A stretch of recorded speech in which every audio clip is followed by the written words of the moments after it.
जब भी आप निर्धड़क होंगे, निर्लोभ होंगे, निरछल होंगे,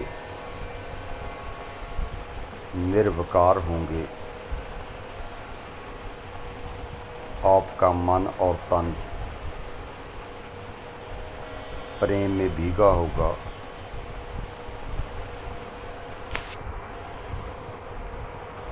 तब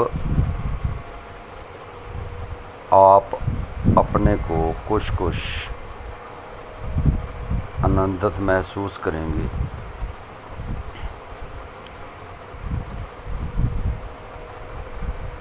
एक भिखारी किसी दूसरे के आगे अपनी झोली फैलाता है तो देखता है कि इसने क्या डालना है या क्या डाला है। ये जो भिखारी की वृत्ति है, जब तक हमारे अंदर है तब तक हम धनाढ़ धनवान नहीं बन सकते, तब तक भिखारी ही रहेंगे जब तक दूसरे की तरफ देखेंगे।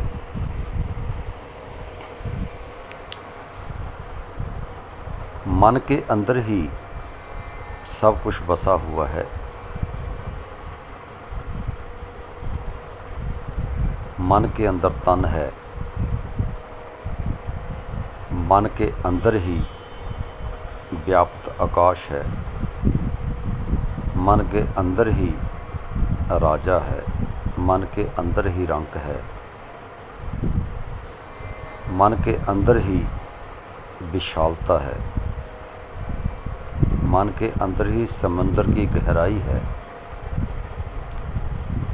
मन के अंदर ही तन्हाई है, मन के अंदर ही ऐसी सुगमता है जिसको पाकर हम कभी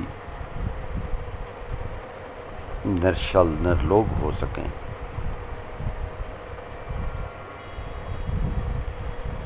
मन ही एक देवता है, मन ही एक राक्षस है, मन ही एक विद्यार्थी है, मन ही एक सख्यार्थी है, टीचर है, मन ही ब्रह्मांड में घूमता है, मन का ही ब्रह्मांड बनाया हुआ है, मन ने ही तरह तरह की साधना की है, मन ही काफिर है, मन ही आस्तिक है, मन ही नास्तिक है।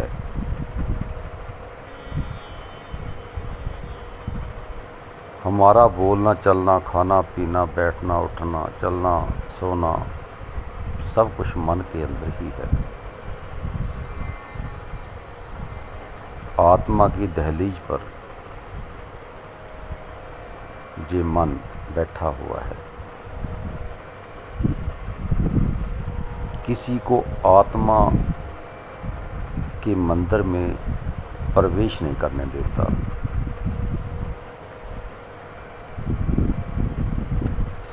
जो एक प्रभु का उपासक है,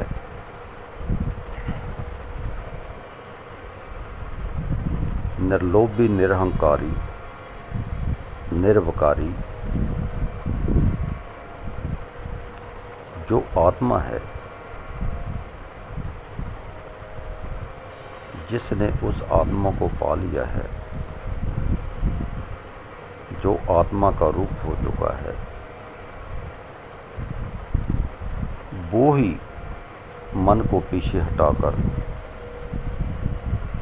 किसी दूसरे को आत्मा के अंदर जाने की शक्ति देता है।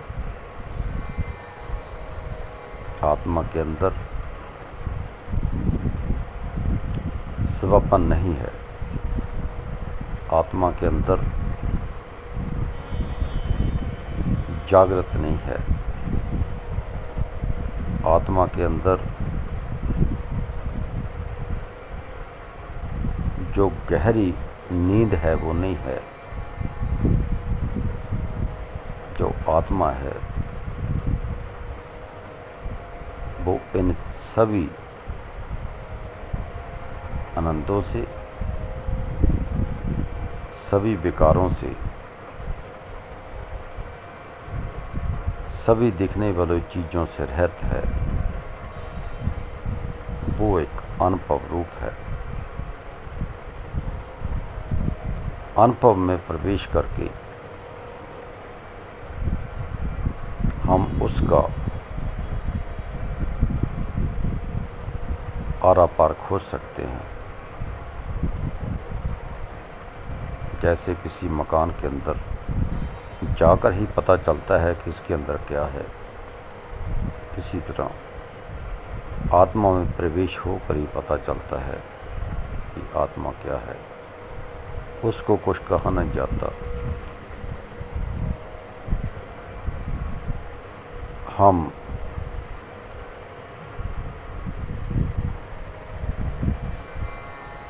चल रहे हैं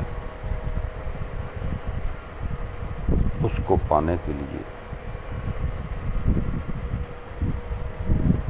पर मंजिल दिखती नहीं। कितना पीछे छोड़ आए ये भी पता नहीं चलता। हम कहाँ हैं ये भी पता नहीं चलता। और आगे क्या होगा ये भी पता नहीं चलता। सिर्फ एक विश्वास के साथ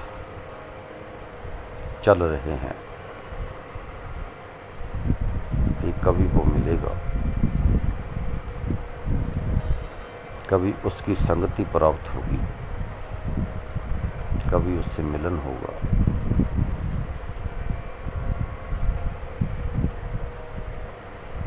जिसको कभी किसी ने देखा नहीं, कभी किसी ने सुना नहीं, कभी किसी ने स्वाद नहीं लिया, उसको पाना है। ये जमाना, ये तरह तरह की रौनकें, तरह तरह के मेले, तरह तरह के लोग, तरह तरह के पशु पंछी, इन सभी रंगों को एक तरफ करके उस अपने ही भाव को उसके भाव में लीन करना है। जैसे समुद्र में गंग समाती है, आकाश में आकाश समाता है, हवा में हवा समाती है, अग्नि में अग्नि समाती है। ऐसे ही उसमें समाना है और उसका रूप होना है। फिर अपना आप प्राप्त करके कभी कुछ और नहीं बनना। अपने आप में ही